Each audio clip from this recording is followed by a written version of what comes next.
This is at believingthebizarre.com, and the story is called The Not Deer Cryptid. There have been reports of deer that had moose-like body proportions and ran at speeds of 30 miles per hour or more, sometimes described as abnormally large. Is there an author given here? How about at the end?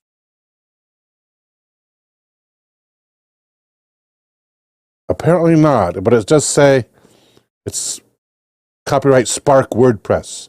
Let's just attribute it to Spark. The above creature might appear to be a deer, at least at first glance. There's something wrong about it. Almost everything about this thing is wrong. But a deer is the only thing that comes to mind when one tries to describe it. The not deer is a bit of urban Americana from the Appalachian region. Many people have had incidents where they find themselves many times alone in the wilderness or driving home and crossing paths with a deer, or at least what looks like a deer from the distance. Upon closer inspection, people have found that the proportions are simply off. Several first-hand descriptions have included there being more or less joints than there should have been, with the proportions of a moose being wildly disproportionate and having forward-facing predator eyes. One witness described the experience as being deeply unsettling. All reports have noted that this creature just feels off, or that a sort of intelligence is there. In a few different cases, some form of not deer was said to have had only 2 hind legs. In one of these cases, it had arms with hands in place of its forelegs.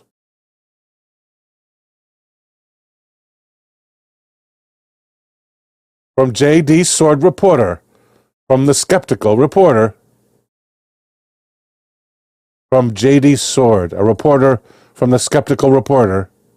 I guess that's the name of the periodical, the Skeptical Reporter. Anyway, J.D. Sword found a post from a girl who talked about being from the Appalachian Mountains. And here's a quote, evidently from J.D. Sword. The first mention of the not deer by that name was a post made in 2019 by Tumblr user Willow the Witch, real name Madison. On her page, have a magical day.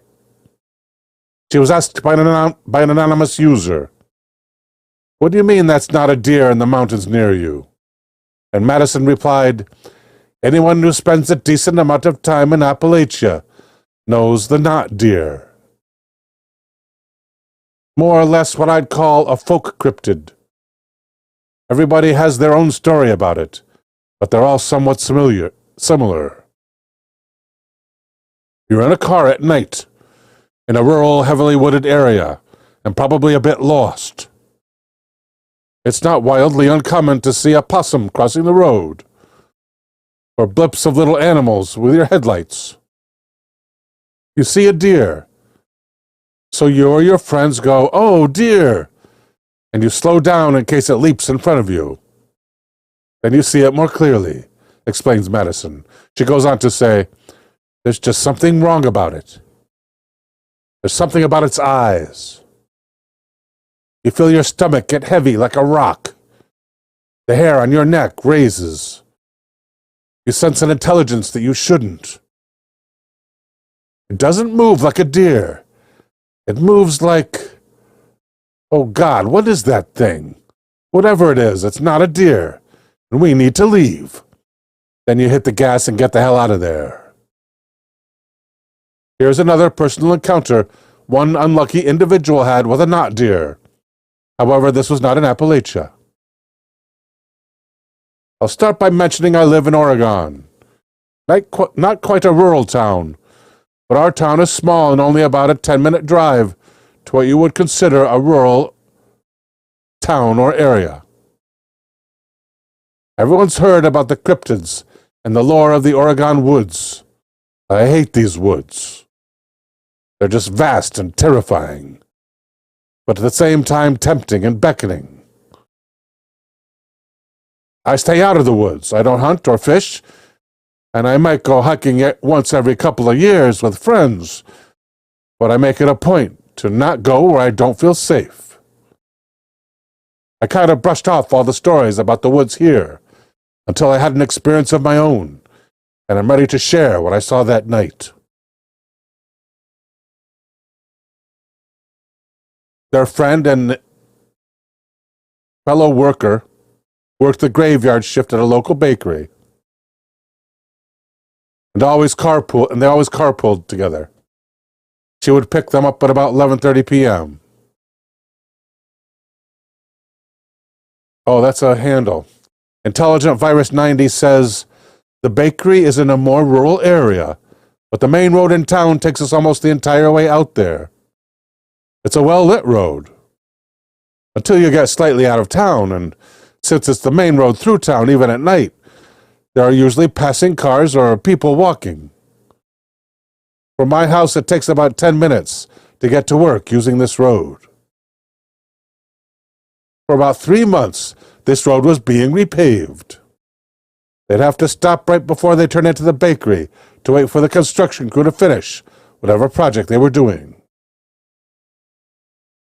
After 2 nights of being stopped outside of work for over an hour, an estimated date of construction being done being 3 months out, they decided to start taking the back roads to work. Intelligent Virus 90 explains, the back way to work was on the opposite side of town of this main road. It took us out of town, around the outskirts, and finally to the bakery for a total of about 30 minutes travel instead of 10. This back road was surrounded by heavy woods.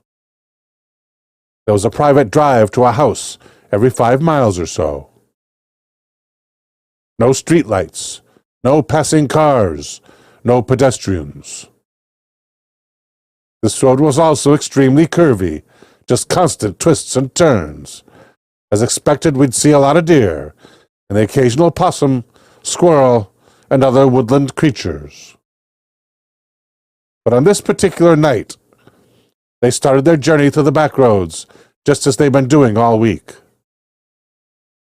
They got about 10 miles through when their friend went around this bend and then suddenly slammed on her brakes. Intelligent Virus 90 says, I was on my phone, so I wasn't looking up when she saw it first. I looked up, and right in front of the car is this gigantic buck. I'm talking huge. Not moose-sized, but one of the largest bucks I'd ever seen.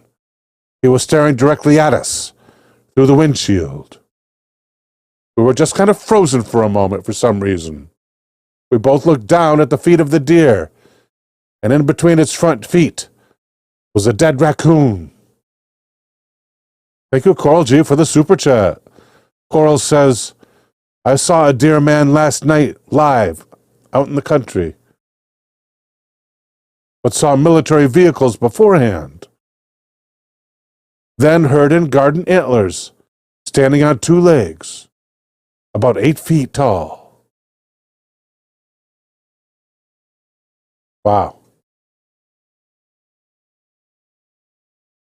We looked back up at the deer, and it was still staring right at us, like it was making eye contact with both of us.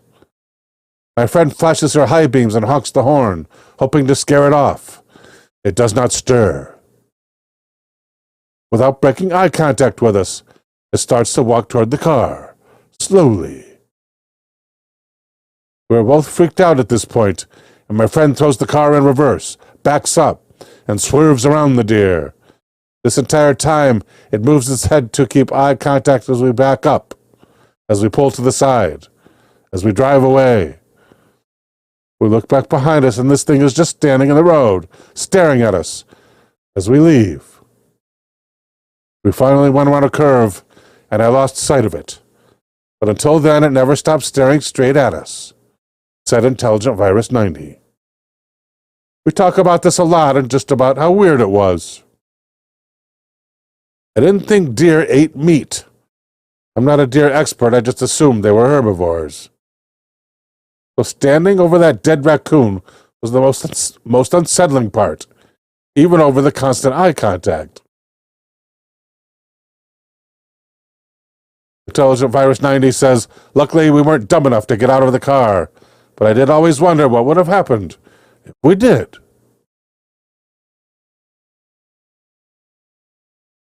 All right, is that the end of the story? Not quite.